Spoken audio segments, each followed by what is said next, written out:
البدع والأهواء، أهل البدع العقائدية وأهل البدع السياسية. نقول بيننا وبينكم السلف، بيننا وبينكم الكتب، كان فيقول البدع بيننا وبينكم. الحمد لله رب العالمين،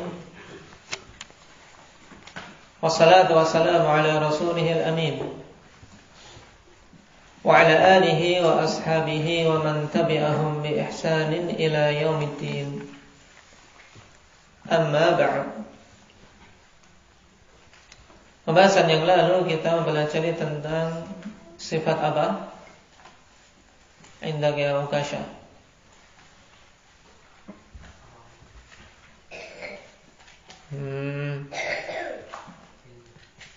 Sifat ilmu. Baik. Di antara faedah yang kita ambil berhubungan dengan sifat ilmu ini,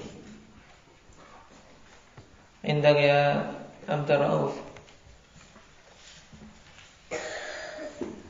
faedah yang kita ambil berhubungan dengan sifat ilmu yang kemarin kita pelajari. Di antara faedah terpenting akhwanillah berhubungan dengan keimanan terhadap sifat al-ilm, yaitu bahwasanya keimanan terhadap ilmu Allah Subhanahu wa taala yang maha luas, yang melingkupi segala sesuatu, yaitu bahwasanya keimanan tersebut akan menjadi pencegah seorang hamba dari terjatuh di dalam maksiat. Ini yang sangat penting.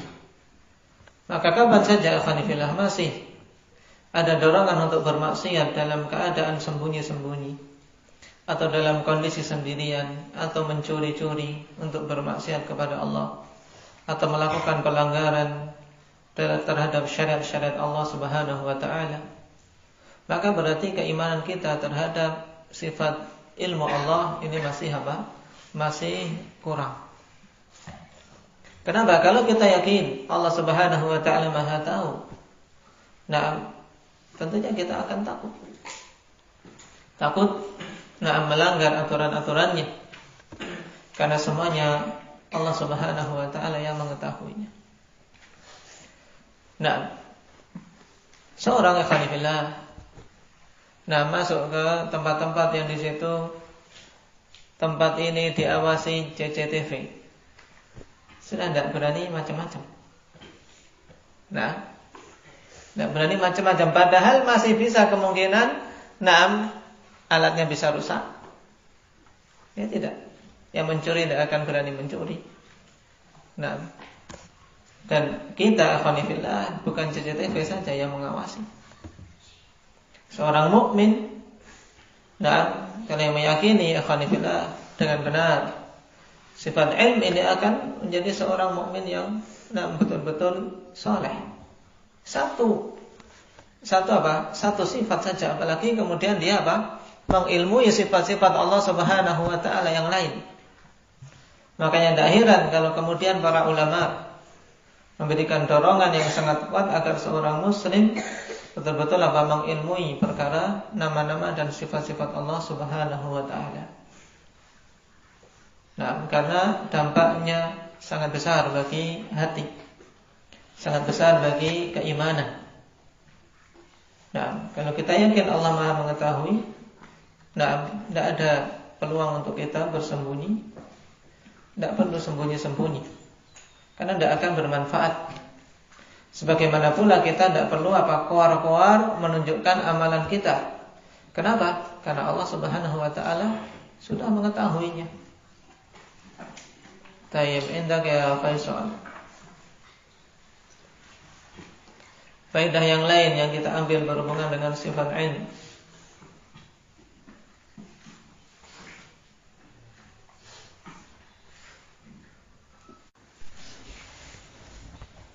dan berhubungan dengan ilmu Allah Subhanahu wa taala, yang perlu kita ingat bahwasanya ilmu Allah ilmu yang sempurna.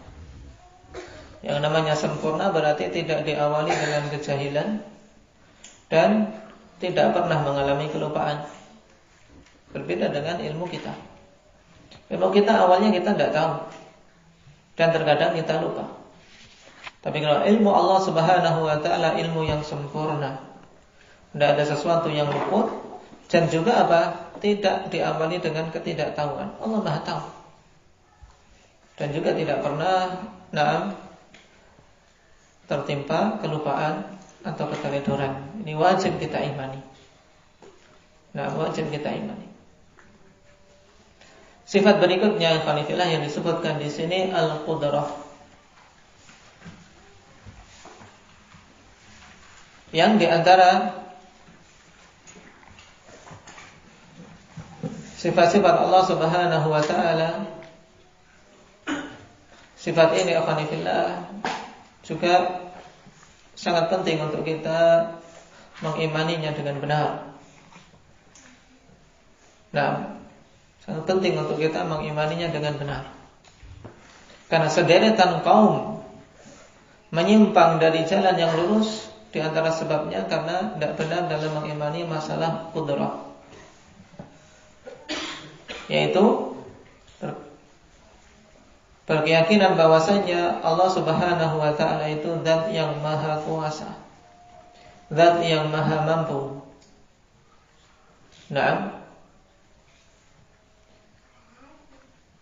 Ada 3 nama yang tetap berdasarkan dalil Al-Quran yang kembali pada penetapan sifat qudrah, yaitu Al-Qadir dan Al-Qadir, kemudian Al-Muqtadir. Allah Subhanahu wa taala berfirman, "Wallahu ala kulli syai'in qadir." Al-Qadir. Dan juga diambil darinya sifat qudrah.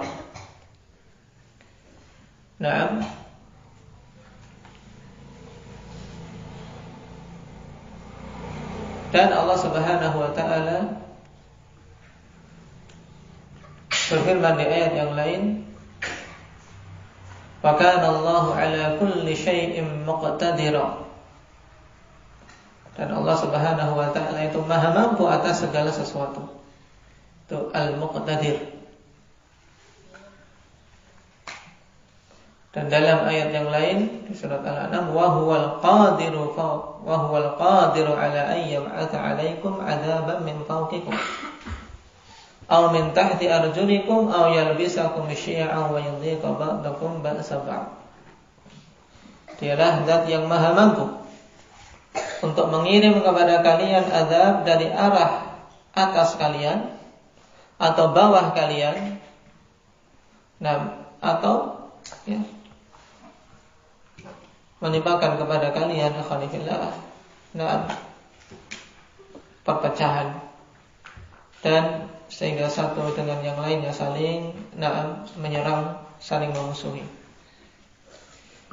Syahidnya, di antara nama Allah Subhanahu wa taala adalah Al-Qadir, Al-Qadir dan Muqtadir. Yang ketiga-tiganya afanifillah terkandung di dalamnya penetapan sifat Sifat qudrah.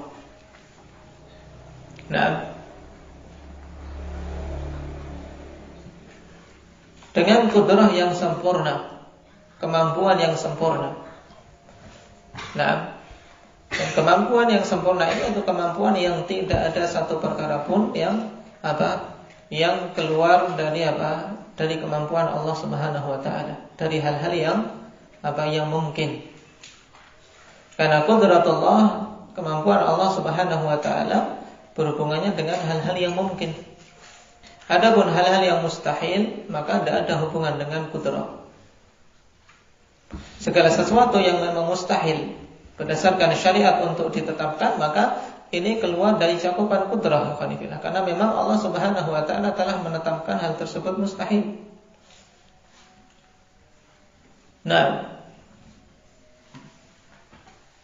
Di antara bentuk qudratullah yaitu keteraturan yang ada di jagat raya ini.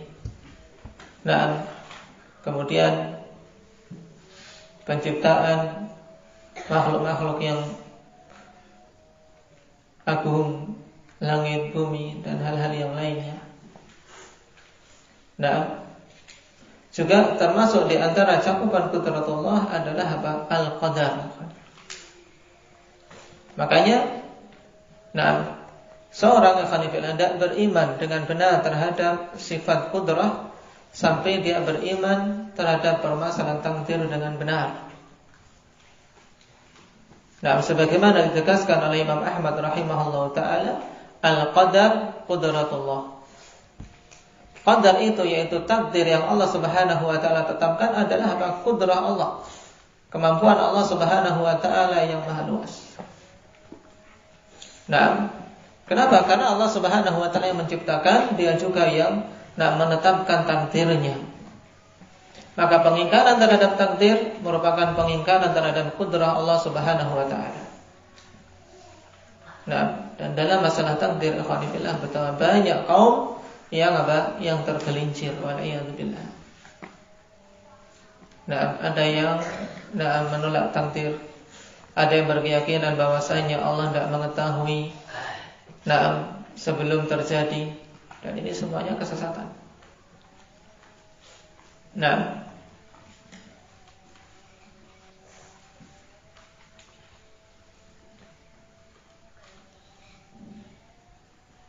Dan siapa saja yang mendustakan permasalahan takdir, ya berarti mendustakan Islam, sadar atau tidak sadar. Sebagaimana dikatakan oleh Imam Hasan Al-Basri rahimahullah, yang disebutkan oleh Imam Ibn Battah dalam Al-Ibadah. Beliau mengatakan, man kadzdzaba bil qadari faqad kadzdzaba bil Islam. Siapa saja mendustakan takdir, maka dia sungguh telah mendustakan Islam. Innallaha tabaraka wa ta'ala qaddara aqdaran wa khalaqal khalqa biqadar.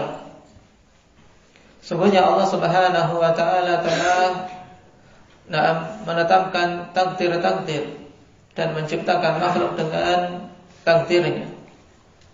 Wa qasamal ajala biqadar. Dan Allah Subhanahu wa ta'ala telah membagi ajal masing-masing dengan takdir juga. Jadi semuanya telah Allah Subhanahu wa ta'ala atur dengan kemampuannya yang maha sempurna. Tidak ada yang keliru, ikhwanifillah. Dari takdir tidak ada yang keliru satupun. Wa qasamal arzaqa biqadar. Wa qasamal arzaqa biqadar, dan Allah membagi rizki-rizki dengan takdirnya. Jadi jangan khawatir seorang tidak kebagian rizki. Allah Subhanahu wa ta'ala membaginya sesuai dengan kebijaksanaannya.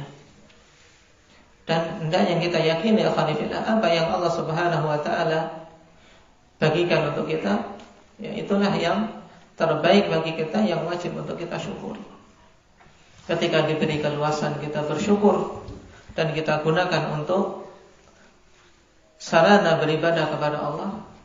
Dan tatkala ada kesempitan rezeki, maka kita pun bersabar.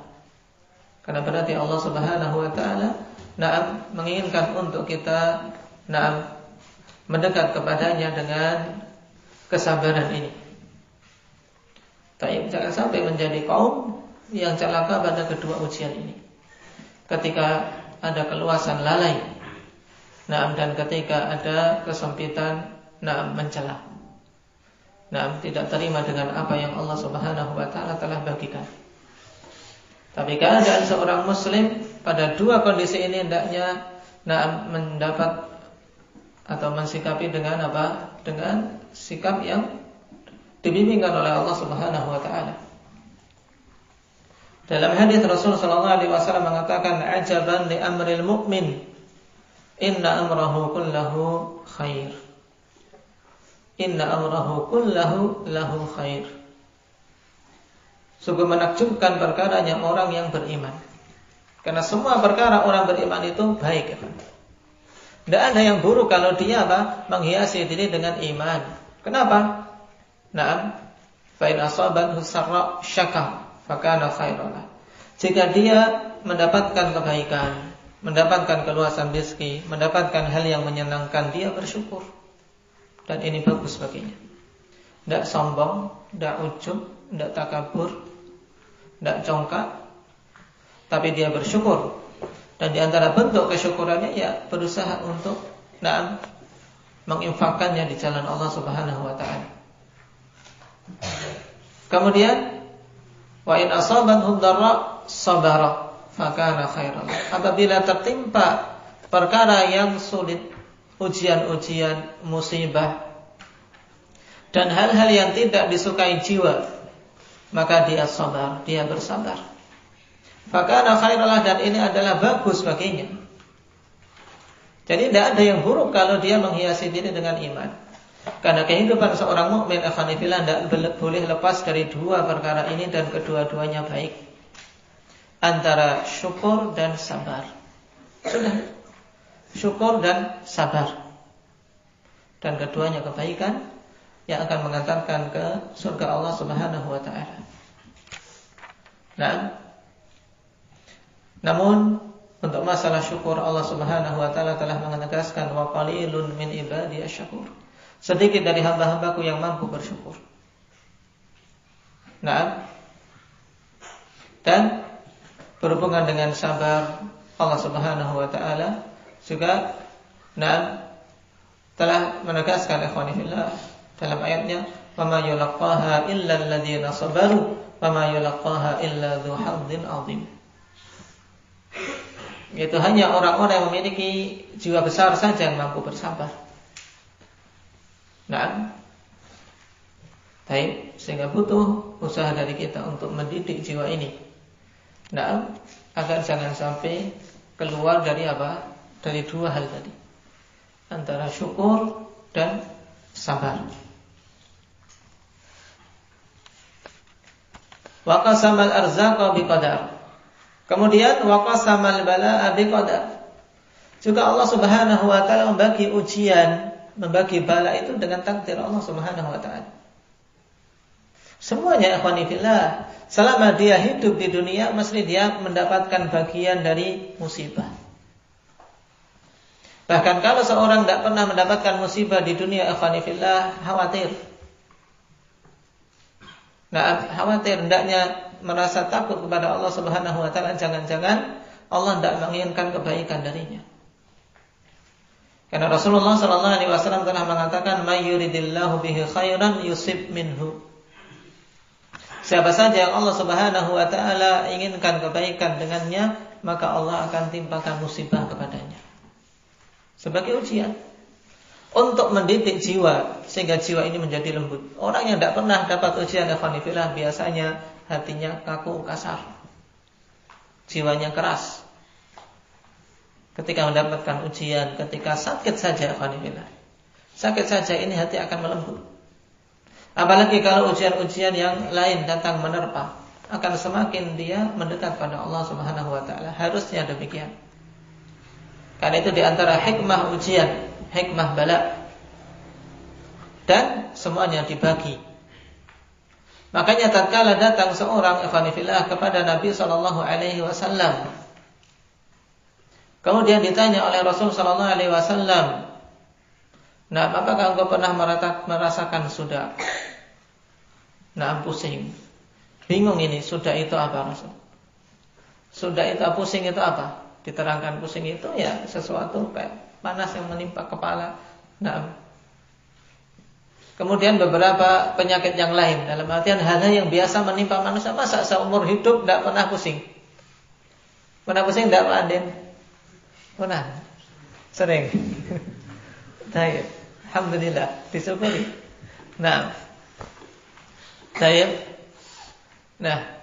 Pusing saja tidak pernah. Kemudian demam ditanya.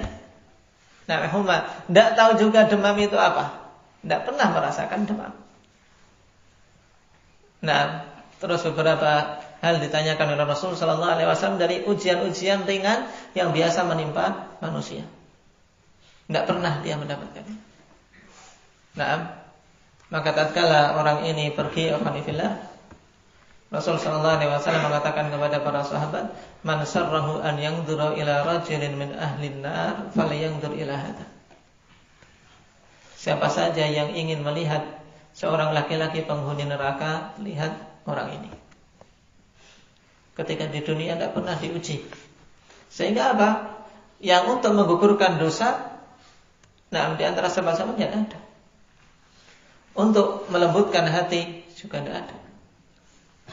Nah maka ikhwanifillah, jangan mengeluh dengan ujian yang Allah Subhanahu wa taala timpakan. Nah, karena kewajiban kita adalah bersabar. Nah, dan husnudzan pada Allah. Bahwasanya Allah menginginkan kebaikan dengan ujian itu. Minimal itu adalah sebagai penggugur dosa-dosa kita dan untuk kita lebih dekat kepada Allah. Nah, karena memang ikhwanifillah, hati kita apalagi di zaman-zaman akhir ini, terasa gersang. Dalam artian untuk kita bisa menitikkan air mata saja, memohon kepada Allah, meminta ampunan, ini bisa dihitung. Atau bahkan mungkin tidak pernah.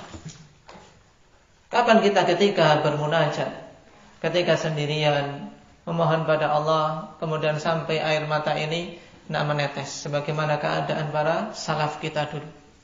Rasul sallallahu alaihi wasallam salat ikhwanifillah, dikisahkan oleh Aisyah radhiyallahu anha, bagaimana salatnya Nabi sallallahu alaihi wasallam.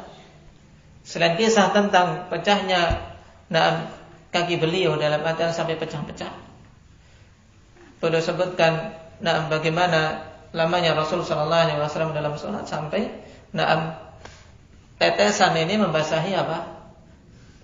Tanah tempat berpijak beliau pun ikut basah. Dan menetes, menangis sampai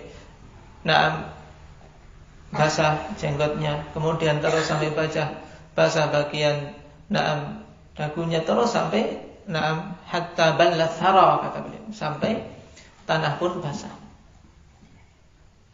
Dan Umar alhamdulillah sampai apa? Dilihat garis di pipinya, tempat aliran mata beliau, air mata beliau.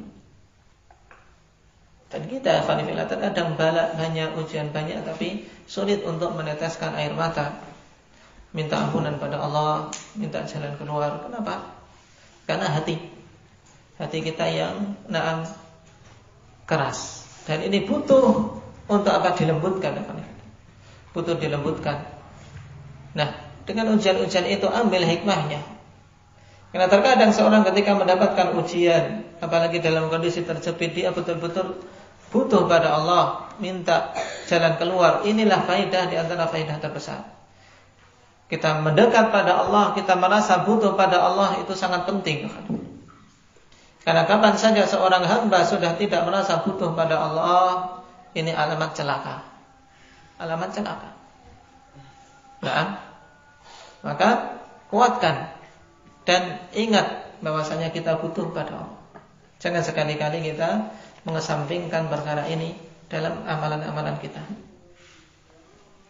Allah Subhanahu wa taala telah ingatkan kita, ya ayyuhan nas antumul fuqara'u ila Allah.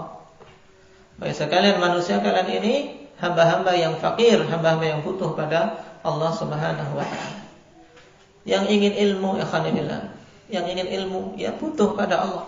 Minta pada Allah Subhanahu wa taala dibukakan ilmu, diberi ilmu yang bermanfaat, dijauhkan dari ilmu yang menjadi bumerang. Jangan dikira seorang kalau sudah belajar, memiliki ilmu, ilmu ini langsung menjadi penyelamat. Bisa ilmu ini menjadi bumerang yang menjadi penghujat kita. Maka minta agar ilmu kita bermanfaat, dan minta perlindungan jangan sampai ilmu kita sebagai penghujat kita. Sebagaimana Rasul sallallahu alaihi wasallam minta agar dilindungi dari ilmu yang tidak bermanfaat. Bagaimana doanya? Jangan sampai pada lupa. Yang belum hafal harus dihafal ini. Bagaimana doanya? Minta perlindungan dari ilmu yang tidak bermanfaat. Indal Umar.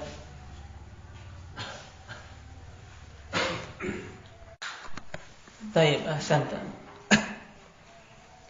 Allahumma inni a'udzubika min ilmin la yanfa'. Ya Allah, aku minta perlindungan kepadamu dari ilmu yang tidak bermanfaat. Wa min qalbin la yakhsha, dari hati yang tidak khusyuk. Wa min nafsin la tashba, dari jiwa yang tidak pernah puas. Ini juga penting kan? Karena jiwa kalau yang tidak pernah puas, siapapun akan capek saja di dunia. Capek tok. Kenapa? Karena ambisinya tidak pernah puas. Nah, dapat sekian sehari. Nah, padahal kemarin-kemarin kalau berangan-angan dapat 100 ribu, sudah banyak, insya Allah berhenti ini. Sudah. Sisanya untuk belajar. Gantian sudah diberi 100 ribu, kalau dapat 150 tambah lagi. Nah, terus hati tidak pernah puas. Dan ini banyak-banyak kita minta perlindungan. Kenapa? Qanaa'ah. Qanaa'ah itu adalah kanjun la yukhlaf. Yaitu harta ikhwanifillah yang tidak tergantikan, itu qanaa'ah. Kalau seorang tidak diberi qanaa'ah itu miskin terus. Miskin terus. Nah, karena apa? Ambisi terus. Jadi tidak pernah merasa kenyang. Tapi kalau seorang jiwanya ini ikhwanifillah diberi jiwa yang qanaa'ah, maka tenang, nyaman. Taib. Makanya banyak-banyak kita minta perlindungan wa min qalbin wa min nafsin la tashba, dari jiwa yang tidak pernah puas. Nah, jiwanya itu ambisi. Nah, ambisi duniawi. Nah, orang yang sudah punya kekuasaan, nah, ingin naik terus. Taib. Nah, sudah jadi bupati, ingin gubernur ingin presiden. Presiden ingin apa lagi? Taib. Kalau ada masih yang lebih tinggi dari itu, mungkin ingin dikejar. Manusia. Nah, jadi jiwa, butuh kita meminta agar jangan sampai menjadi jiwa yang tidak pernah puas dengan apa yang Allah berikan dari perkara-perkara dunia. Kemudian yang keempat, wa min du'ain la yustajabu lah, dari doa yang tidak dikabulkan. Ini juga tentunya kita minta perlindungan, karena doa-doa kita yang kita harapkan akan dikabulkan. Dan konsekuensinya ikhwanifillah, berarti ketika kita minta agar dilindungi dari doa yang tidak dikabulkan, berarti apa? Ada kelaziman, berarti kita sekaligus juga secara tidak langsung minta agar rezeki kita bagus. Ya tidak. Nah, karena rezeki bagus, rezeki yang halal, sebab terkabulkannya doa. Nah, penting ya ikhwanifillah. Dan perkataan berikutnya dari Hasan al-Basri, wa qasamal afiyata biqadar. Setelah mengatakan qasamal bala biqadar, Allah membagi ujian-ujian itu dengan takdirnya masing-masing. Juga Allah membagi afiyah dengan takdirnya masing-masing. Yaitu dengan afiyah adalah keselamatan. Mana yang selamat, mana yang terkena musibah, semuanya sudah apa? Dibagi. Tidak mungkin Allah Subhanahu wa taala menzalimi ya khalifillah. Tidak mungkin. Semua pembagian pas sesuai dengan apa kadar masing-masing. Nah, inilah yang harus kita yakini pada Allah. Nah, karena terkadang ikhwanifillah kita menganggap diri kita ini yang paling sengsara. Padahal orang di luar sana menganggap kita orang yang paling apa? Paling nyaman. Nah, terkadang apa yang kita anggap sebagai suatu kesedihan, suatu musibah, ternyata itu yang diangan-angan oleh orang lain. Nah, kita bisa makan nasi saja, ikhwanifillah. Ini terkadang sebagian orang apa? Berangan-angan untuk bisa makan nasi. Nah, bisa makan nasi sehari satu piring, walaupun itu nasi tok. Misal nasi sama jajan ya, saya nasi sama kerupuk ciki. Nah, karena tidak ada sayur. Itu nasinya saja, ada sebagian orang berangan-angan untuk bisa makan satu piring, cuma bisa makan sendok 2 sendok, karena tidak boleh lebih. Padahal punya duit, karena kena penyakit gula, tidak boleh makan nasi banyak-banyak. Nah, jadi Kalau kita bersyukur dengan apa yang Allah Subhanahu wa taala berikan, nyaman ya khalifillah. Nyaman, ibadah nyaman, hidup nyaman. Tayyib. Karena apa? Yang dikejar bukan itu. Yang kita kejar adalah apa yang Allah Subhanahu wa taala persiapkan kelak di hari akhir. Itu intinya. Nah, yang kita kejar adalah keutamaan di sisi Allah Subhanahu wa taala di surganya. Nah,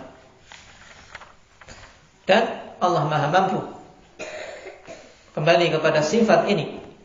Nah, Allah Subhanahu wa taala Maha mampu. Maka kalau kita meyakini dengan benar, ya banyak-banyak kita mengangkat tangan kita, minta pada Allah Subhanahu wa taala. Karena Allah Maha mampu, ikhwanillah. Kelemahan kita. Nah, ketika kita berdoa, di antara sebabnya adalah kelemahan kita dalam mengimani qudratullah. Sebagian kita tidak bisa kayak itu. Kenapa? Karena kita tidak yakin dengan benar-benar yakin tentang qudratullah. Apalagi yang kita tuju adalah perkara baik. Nah, kenapa tidak minta pada Allah? Minta. Yang kesulitan, minta pada Allah Subhanahu wa taala kemudahan. Yang mendapati musibah, minta Allah Subhanahu wa taala jalan keluar. Kenapa? Karena Allah Maha mampu. Innallaha ala kulli syai'in qadir. Makanya di antara fikih yang mendalam dari Abdullah bin Abbas radhiyallahu anhuma, ikhwanillah, ketika beliau menafsirkan ayat innama yakhsyallaha min ibadihi ulama, hanyalah orang-orang yang betul-betul takut kepada Allah di antara hamba-hambanya adalah para ulama. Beliau mengatakan qal alladzina yaqulun innallaha ala kulli syai'in qadir, yaitu mereka-mereka yang mengatakan sungguhnya Allah Subhanahu wa taala itu adalah Maha mampu atas segala sesuatu. Lihat penafsirannya. Jadi ulama, mereka-mereka yang disifati dengan orang yang takut kepada Allah dengan sebenar-benarnya, yaitu mereka-mereka yang betul-betul meyakini bahwasanya Allah Subhanahu wa taala Maha mampu atas segala sesuatu. Karena memang nah, seorang yang lemah dari sisi ini biasanya jauh dari ilmu, jauh dari kebaikan, nah, jauh dari rasa takut kepada Allah. Ketika seorang berani melanggar kemaksiatan, mau tidak mau dalam dirinya akhwanifillah, diakui atau tidak diakui, ada apa? Ada kekurangan dalam mengimani bahwasanya Allah Maha mampu. Kalau dia iman ikhwani, Allah Maha mampu mengazabku seketika ini juga. Mampu untuk apa? Mencabut nyawaku seketika ini juga. Tidak akan berani untuk apa? Melanggar aturan Allah. Ini sisi yang lain. Jadi keimanan terhadap qudratullah sangat penting. Nah, bahkan apa? Kriteria ulama yang disebutkan oleh Ibnu Abbas radhiyallahu anhuma. Nah, dalam ayat ini beliau mengatakan alladzina yaqulun innallaha ala kulli syai'in qadir.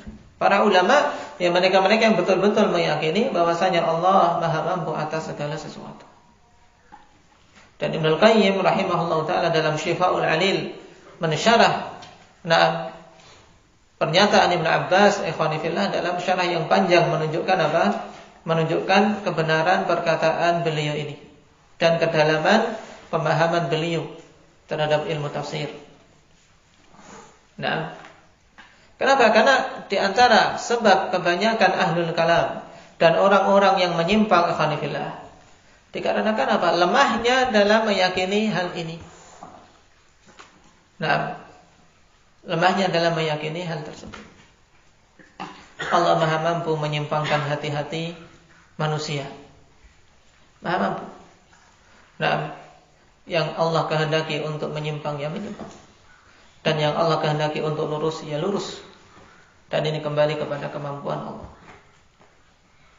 Maka ketika kita mengharapkan seseorang mendapatkan hidayah, ya kuatkan iman terhadap qudratullah azza wa jalla. Tayyib, orang tua kita, saudara kita, Nah, jangan putus asa untuk kita mendoakan kebaikan. Kenapa? Karena Allah Maha mampu. Allah Maha mampu untuk mengubah hati mereka. Bahkan musuh-musuh kita pun, orang yang membenci kita, orang yang berbuat buruk kepada kita, yang kita jengkel sekali. Nah, doakan kebaikan. Nah, ini lebih bagus. Kenapa? Karena dengan baiknya mereka, kita pun akan mendapatkan kebaikan juga. Mungkin tidak, mungkin Allah Maha mampu. Nah, Allah Maha mampu. Dan hal-hal yang lain. Nah, baik. Innallaha ala kulli syai'in qadir. Ini diingat-ingat. Allah Subhanahu wa taala tegaskan dalam banyak ayat. Nah, cuma terkadang kita saja yang apa? Yang lalai. Yang lalai. Sehingga apa? Lebih mengandalkan kemampuan sendiri. Kalau tidak kerja sampai sore, misalnya tidak akan cukup ini. Lupa dengan takdir Allah Subhanahu, lupa dengan qudratullah, dengan kemampuan Allah Subhanahu wa taala. Nah, yang merasa lemas misalnya, saya enggak lemas ini. Tapi kalau iman kuat, alhamdulillah, Allah Maha mampu untuk memberikanku kekuatan, memberikanku jalan keluar, memberikanku kemampuan. Ya bismillah. Ya. Bismillah, tawakkal ala Allah. Tayyib. Nas'alullah azza wa jalla an yuwaffiqana lima yuhibbu wa yardah. Walhamdulillahirabbil alamin.